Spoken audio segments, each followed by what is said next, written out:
ಜನವರಿ 2026 ಸಿಂಹ ಲಗ್ನ ಅಥವಾ ರಾಶಿಯ ಭವಿಷ್ಯವನ್ನು ತಿಳಿದುಕೊಳ್ಳೋಣ. ಈ ಮಾಸದಲ್ಲಿ ಗುರು ಮತ್ತು ಕೇತು ಗ್ರಹಗಳು ತಮಗೆ ಶುಭ ಫಲವನ್ನು, ರವಿ, ಕುಜ, ಬುಧ, ಶುಕ್ರ, ಶನಿ ಮತ್ತು ರಾಹು ಗ್ರಹಗಳು ತಮಗೆ ಮಿಶ್ರ ಫಲ ಅಥವಾ ಅಶುಭ ಫಲವನ್ನ ನೀಡುತ್ತವೆ.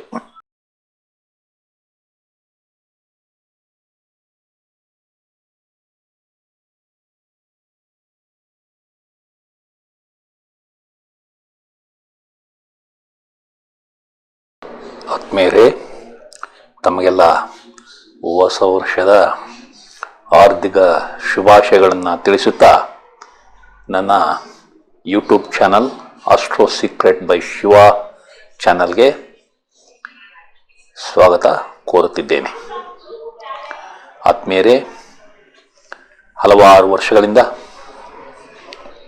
ನಾನು ಜ್ಯೋತಿಷ್ಯದಲ್ಲಿ ಕಲಿತ ಹಲವಾರು ವಿಷಯಗಳನ್ನು ಈ ಚಾನಲ್ ಮೂಲಕ ತಮ್ಮ ಮುಂದೆ ತರುತ್ತಿದ್ದೇನೆ. ಪ್ರತಿಯೊಂದು ಗ್ರಹವು ಗೋಚಾರದಲ್ಲಿ ನಕ್ಷತ್ರಗಳ ಮೂಲಕ ಸಂಚಾರ ಮಾಡುವಾಗ ಪ್ರತಿಯೊಬ್ಬ ವ್ಯಕ್ತಿಯ ಜೀವನದಲ್ಲಿ ಆಗುವ ಬದಲಾವಣೆಗಳನ್ನು ನಾನು ಕೊಡುವ ದಿನಾಂಕಗಳ ಮೂಲಕ ತಮಗೆ ತಿಳಿಯಪಡಿಸಲು ಯತ್ನಿಸುತ್ತಿದ್ದೇನೆ. ಈ ವಿವರಗಳು ತಮಗೆ ಇಷ್ಟವಾದಲ್ಲಿ ಈ ಚಾನಲ್ನ ತಮ್ಮ ಬಂಧು ಮಿತ್ರರಿಗೆಲ್ಲ ಶೇರ್ ಮಾಡಿ, ಅವರೂ ಸಹ ಈ ಚಾನಲನ್ನು ಚಂದಾದಾರರಾಗಲು ಪ್ರೋತ್ಸಾಹ ನೀಡಬೇಕೆಂದು ಕೋರುತ್ತಿದ್ದೇನೆ.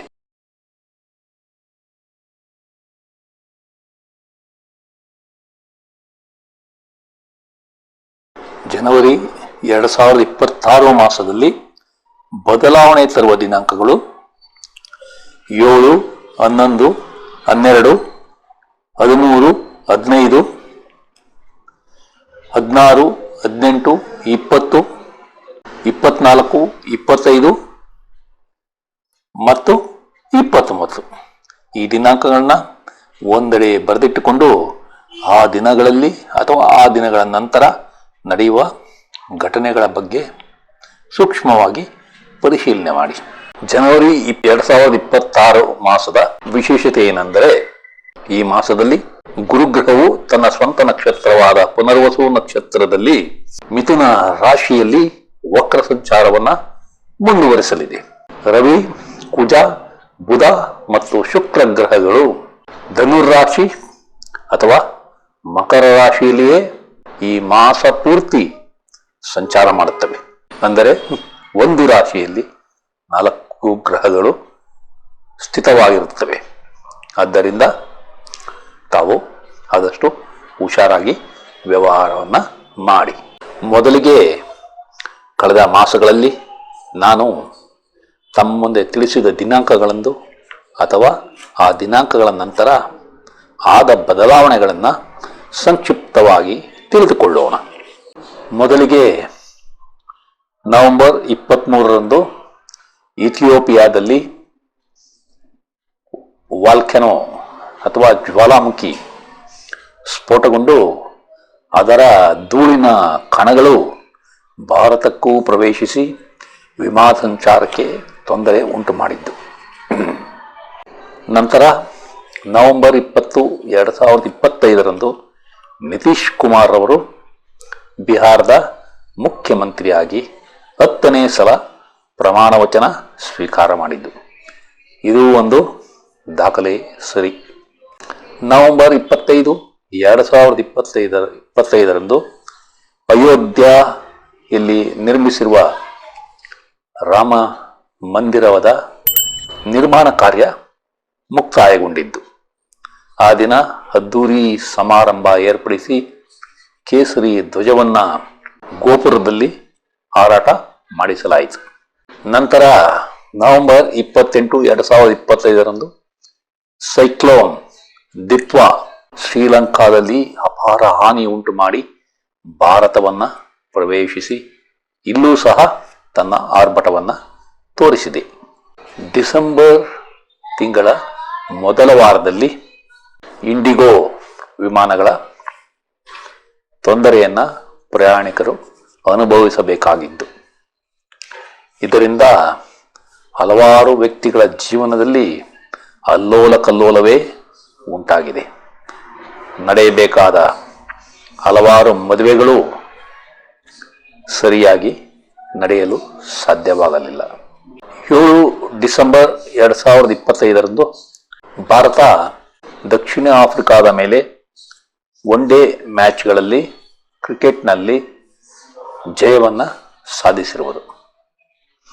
ಅದರ ಮೂಲಕ ಸರಣಿಯನ್ನು ವಶಪಡಿಸಿಕೊಂಡಿರುವುದು.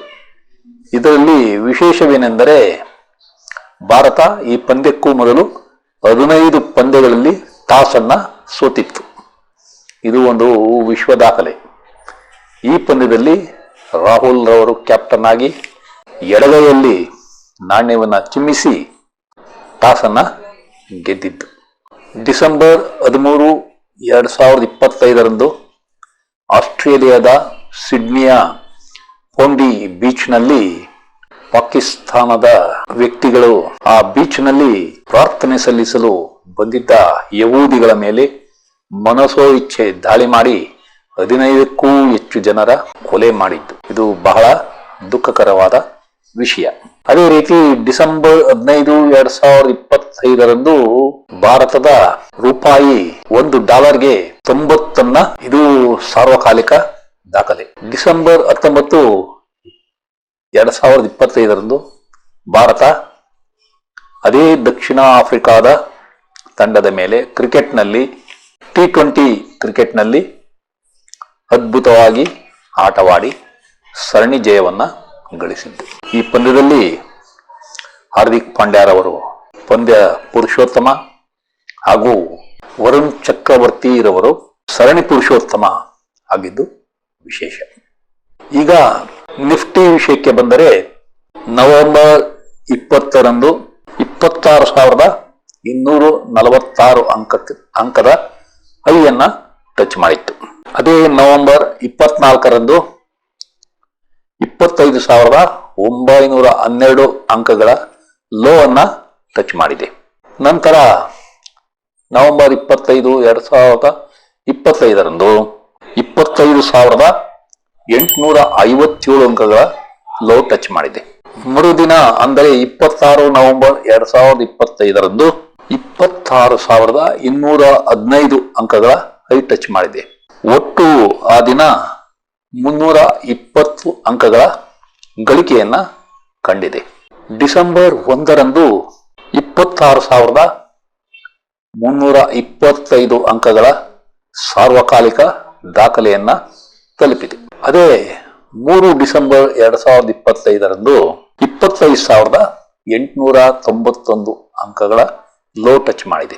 8 ಡಿಸೆಂಬರ್ 2025ರಂದು 26,178 ಅಂಕಗಳ ಹೈಯನ್ನ ಟಚ್ ಮಾಡಿದೆ. ಆದರೆ ಆ ದಿನ 225 ಅಂಕಗಳ ಕುಸಿತವನ್ನು ಕಂಡಿದೆ. ಅದೇ ರೀತಿ 10 ಡಿಸೆಂಬರ್ 2025ರಂದು 25,734 ಅಂಕಗಳ ಲೋ ಟಚ್ ಮಾಡಿದೆ. 12 ಡಿಸೆಂಬರ್ 2025ರಂದು 26,057 ಅಂಕಗಳ ಹೈಯನ್ನ ಟಚ್ ಮಾಡಿದೆ.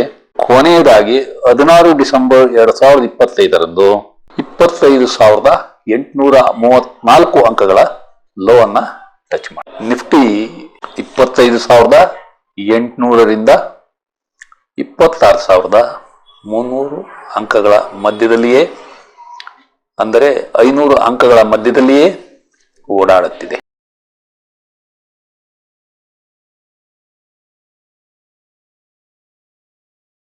ನಿಮ್ಮ ಜೀವನದಲ್ಲಿ ಕಷ್ಟಗಳು ಕಡಿಮೆಯಾಗುತ್ತವೆ.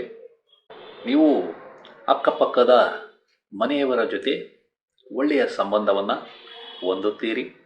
ನಿಮ್ಮ ವ್ಯಕ್ತಿತ್ವ ಮತ್ತು ಬುದ್ಧಿಶಕ್ತಿ ಈ ಅವಧಿಯಲ್ಲಿ ಚೆನ್ನಾಗಿರಲಿದೆ. ನಿಮ್ಮ ಹಾಸ್ಟೆಲ್ನಲ್ಲಿರುವ ಮಕ್ಕಳು ಯಶಸ್ಸನ್ನು ಕಾಣುತ್ತಾರೆ. ನಿಮಗೆ ಈ ಅವಧಿಯಲ್ಲಿ ಕೆಲಸ ಮಾಡುವ ಹುಮ್ಮಸ್ಸು ಚೆನ್ನಾಗಿರಲಿದೆ.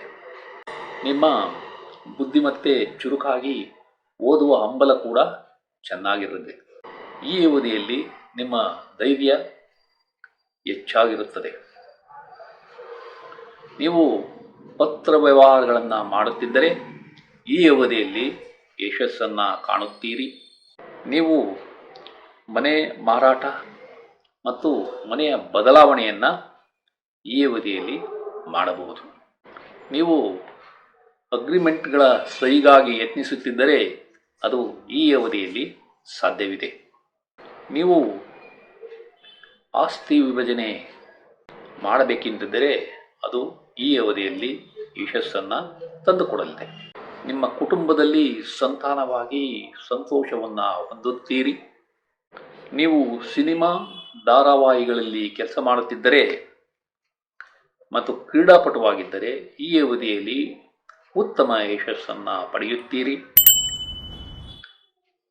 ನಿಮ್ಮ ಸಂಗಾತಿ ಅಥವಾ ಪಾಲುದಾರರಿಗೆ ಅದೃಷ್ಟ ಚೆನ್ನಾಗಿರಲಿದೆ. ನೀವು ಯಾವುದಾದರೊಂದು ಕಾಯಿಲೆಯಿಂದ ಬಳಲುತ್ತಿದ್ದರೆ ಈ ಅವಧಿಯಲ್ಲಿ ಅದರಿಂದ ಹೊರಬರಲಿದ್ದೀರಿ. ನಿಮ್ಮ ಸಾರ್ವಜನಿಕ ಗೌರವ ಮತ್ತು ಖ್ಯಾತಿ ಚೆನ್ನಾಗಿರಲಿದೆ. ನೀವು ರಾಜಕೀಯದಲ್ಲಿದ್ದರೆ ಈ ಅವಧಿಯಲ್ಲಿ ಉತ್ತಮ ಯಶಸ್ಸನ್ನು ಕಾಣುತ್ತೀರಿ. ನಿಮಗೆ ಈ ಅವಧಿಯಲ್ಲಿ ಜವಾಬ್ದಾರಿಗಳು ಹೆಚ್ಚಾಗಿ ಕಂಡುಬಂದರೂ ಯಶಸ್ಸು ಅದೇ ರೀತಿ ಸಿಗಲಿದೆ. ನಿಮ್ಮ ವೃತ್ತಿಯಲ್ಲಿ ಬಡ್ತಿ ಅಥವಾ ನೇಮಕಾತಿ ಸಾಧ್ಯತೆ ಇದೆ. ನೀವು ಈ ಅವಧಿಯಲ್ಲಿ ವರ್ಗಾವಣೆಗಾಗಿ ಯತ್ನಿಸಿದರೆ ಅದರಲ್ಲಿ ಯಶಸ್ಸನ್ನು ಕಾಣುತ್ತೀರಿ. ನೀವು ಸಾಲ ಮತ್ತು ವ್ಯಾಜ್ಯಗಳಿಂದ ಮುಕ್ತಿಯನ್ನು ಹೊಂದುತ್ತೀರಿ. ನಿಮಗೆ ಪಿತ್ರಾರ್ಜಿತ ಆಸ್ತಿಗಳು ಸಿಗುವ ಸಂಭವ ಇದೆ. ನಿಮಗೆ ಬರಬೇಕಾದ ಇನ್ಶೂರೆನ್ಸ್ ಹಣ ಕೈ ಸೇರಲಿದೆ. ನಿಮಗೆ ಕಷ್ಟವಿಲ್ಲದೆ ಅನಿರೀಕ್ಷಿತ ಲಾಭವಾಗುವ ಸಂಭವ ಇದೆ. ನಿಮ್ಮ ಕೋರ್ಟ್ ಕೇಸುಗಳು ಯಶಸ್ಸು ಕಾಣುತ್ತವೆ. ನಿಮ್ಮ ವಿದೇಶದಲ್ಲಿನ ಹಣಕಾಸಿನ ವ್ಯವಹಾರದಲ್ಲಿ ಯಶಸ್ಸನ್ನು ಕಾಣುತ್ತೀರಿ. ನಿಮ್ಮ ಶತ್ರುಗಳು ಮೆತ್ತಗಾಗುತ್ತಾರೆ. ನೀವು ಕೆಲಸದಿಂದ ವಜಾ ಆಗಿದ್ದರೆ ಅಥವಾ ಕಡ್ಡಾಯ ನಿವೃತ್ತಿಯಾಗಿದ್ದರೆ ಮರು ನೇಮಕ ಸಂಭವ ಇದೆ. ನೀವು PhD ಪದವಿಗಾಗಿ ಯತ್ನಿಸುತ್ತಿದ್ದರೆ ಅದು ಈ ಅವಧಿಯಲ್ಲಿ ಯಶಸ್ಸನ್ನು ಕಾಣುತ್ತದೆ. ನೀವು ವಿದೇಶದಲ್ಲಿ ವಾಸ ಮತ್ತು ಅಲ್ಲಿ ಯಶಸ್ಸಿಗಾಗಿ ಯತ್ನಿಸಿದರೆ ಅದು ಈ ಅವಧಿಯಲ್ಲಿ ಸಾಧ್ಯವಿದೆ. ನಿಮಗೆ ದತ್ತಿ ಸಂಸ್ಥೆಗಳ ಸಹಾಯ ಕೂಡ ಸಿಗಲಿದೆ. ಈ ಅವಧಿಯಲ್ಲಿ ನಿಮ್ಮ ಸಿಟ್ಟು ಕಡಿಮೆ ಇರುತ್ತದೆ. ನೀವು ಕುಟುಂಬದಿಂದ ದೂರ ಅಂದರೆ ಸ್ಥಳ ಬದಲಾವಣೆ ಮಾಡಬೇಕಾಗಬಹುದು. ನಿಮ್ಮ ಸಂಗಾತಿಯ ಜೊತೆ ಕಿರಿಕಿರಿ ಜಾಸ್ತಿಯಾಗಿ ಅದು ವಿಚ್ಛೇದನ ಹಂತಕ್ಕೆ ಹೋಗುವ ಸಂಭವ ಇರುವುದರಿಂದ ಹುಷಾರಾಗಿರಿ. ನಿಮ್ಮ ಮಕ್ಕಳಿಗೆ ಅನಾರೋಗ್ಯ ಸಮಸ್ಯೆ ಕಂಡುಬರಬಹುದು, ಜಾಗ್ರತೆ ಇರಲಿ. ನೀವು ಪ್ರಯಾಣದಲ್ಲಿ ಆದಷ್ಟು ಹುಷಾರಾಗಿರಿ, ಅಪಘಾತವಾಗುವ ಸಂಭವ ಇದೆ. ನಿಮಗೆ ಕೆಲಸದಲ್ಲಿ ಯಶಸ್ಸು ಕಷ್ಟವಾಗಲಿದೆ. ಈ ಅವಧಿಯಲ್ಲಿ ನಿಮಗೆ ಕಾರ್ಮಿಕರ ಸಹಕಾರ ಸರಿಯಾಗಿ ಸಿಗುವುದಿಲ್ಲ. ನೀವು ಈ ಅವಧಿಯಲ್ಲಿ ಸಾಲವನ್ನು ಕೊಡಬೇಡಿ, ಏಕೆಂದರೆ ಕೊಟ್ಟ ಸಾಲ ವಾಪಸ್ ಸಿಗುವುದು ನಿಧಾನವಾಗಲಿದೆ. ನಿಮಗೆ ವ್ಯಾಪಾರದಲ್ಲಿ ಅಥವಾ ಕಚೇರಿಯಲ್ಲಿ ಬಾಕಿ ಬರಬೇಕಾದ ಹಣ ನಿಮ್ಮ ಕೈ ಸೇರುವುದು ನಿಧಾನವಾಗಲಿದೆ. ನೀವು ಬಾಡಿಗೆಗಾಗಿ ಮನೆಯನ್ನು ಅಥವಾ ವಾಣಿಜ್ಯ ಮಳಿಗೆಯನ್ನು ಕೊಟ್ಟಿದ್ದರೆ ಆ ಬಾಡಿಗೆದಾರರಿಂದ ತಾವು ಕಿರಿಕಿರಿಯನ್ನು ಅನುಭವಿಸುತ್ತೀರಿ. ನಿಮ್ಮ ದ್ವೇಷ ಮತ್ತು ಅಸೂಯೆಗಳು ಈ ಅವಧಿಯಲ್ಲಿ ಜಾಸ್ತಿಯಾಗಲಿವೆ. ನಿಮ್ಮ ತಂದೆಯ ಕೆಲಸ ಅಥವಾ ವ್ಯಾಪಾರದಲ್ಲಿ ಯಶಸ್ಸು ನಿಧಾನವಾಗಲಿದೆ. ನಿಮ್ಮ ಪಾಲುದಾರರು ವ್ಯವಹಾರದಲ್ಲಿ ನಿಧಾನವಾಗಿ ಹೂಡಿಕೆ ಮಾಡಿದರೂ ಅವರಿಗೆ ಒಳ್ಳೆಯ ಲಾಭ ಸಿಗಲಿದೆ. ನಿಮ್ಮ ಕಾಯಿಲೆಗಳು ಕಡಿಮೆಯಾಗಲಿವೆ. ನೀವು ಸಾಲಕ್ಕಾಗಿ ಯತ್ನಿಸಿದರೆ ಈ ಅವಧಿಯಲ್ಲಿ ಅದು ಸಾಧ್ಯವಿಲ್ಲ. ನಿಮ್ಮ ಮದುವೆ ನಿಶ್ಚಯ ನಿಧಾನವಾಗಲಿದೆ. ನಿಮ್ಮ ಸಂಗಾತಿಯೊಂದಿಗೆ ಕಿರಿಕಿರಿಯನ್ನು ಅನುಭವಿಸುತ್ತೀರಿ. ನೀವು ನಿಮ್ಮ ವ್ಯವಹಾರದಲ್ಲಿ ಪಾಲುದಾರಿಕೆ ಮಾಡುತ್ತಿದ್ದರೆ ಪಾಲುದಾರರ ಜೊತೆ ಜಾಗೃತವಾಗಿ ವ್ಯವಹಾರ ಮಾಡಿ. ನಿಮ್ಮ ಕೋರ್ಟ್ ವ್ಯಾಜ್ಯಗಳು ಮತ್ತು ದಾವೆಗಳ ಯಶಸ್ಸು ನಿಧಾನವಾಗಲಿದೆ. ನೀವು ಕಾಂಟ್ರಾಕ್ಟ್ ಮಾಡುತ್ತಿದ್ದರೆ ಲಾಭ ಕಡಿಮೆ ಇರಲಿದೆ. ನಿಮ್ಮ ಪ್ರಯಾಣಗಳು ಕಿರಿಕಿರಿಯಿಂದ ಕೂಡಿರುತ್ತವೆ. ನೀವು ವಿದೇಶದಲ್ಲಿನ ಯಶಸ್ಸು ಮತ್ತು ಸಂಬಂಧಗಳ ಬಗ್ಗೆ ಹುಷಾರಾಗಿರಿ. ನಿಮ್ಮ ತಂದೆಯ ಸ್ನೇಹಿತರೊಂದಿಗೆ ಪಾಲ್ಗಾರಿಕೆ ಮಾಡಬೇಕೆಂದಿದ್ದರೆ ಅದು ನಿಧಾನವಾಗಲಿದೆ. ನೀವು ಈ ಅವಧಿಯಲ್ಲಿ ಸಮಾಜದಲ್ಲಿ ಮುಕ್ತವಾಗಿ ಬೆರೆಯುವುದಿಲ್ಲ. ಈ ವಿಡಿಯೋವನ್ನು ಕೊನೆಯವರೆಗೂ ನೋಡಿದ ತಮಗೆಲ್ಲ ವಂದನೆಗಳು. ಈ ವಿಡಿಯೋದಲ್ಲಿರುವ ವಿಷಯಗಳು ತಮಗೆ ಇಷ್ಟವಾದರೆ ಈ ವಿಡಿಯೋವನ್ನು ತಮ್ಮ ಬಂಧು ಮಿತ್ರರಿಗೆಲ್ಲ ಶೇರ್ ಮಾಡಿ, ಅವರೂ ಸಹ ಈ ಚಾನಲ್ಗೆ ಸಬ್ಸ್ಕ್ರೈಬ್ ಆಗುವಂತೆ ಮಾಡಿ ಎಂದು ಕೋರುತ್ತಿದ್ದೇನೆ. ವಂದನೆಗಳು.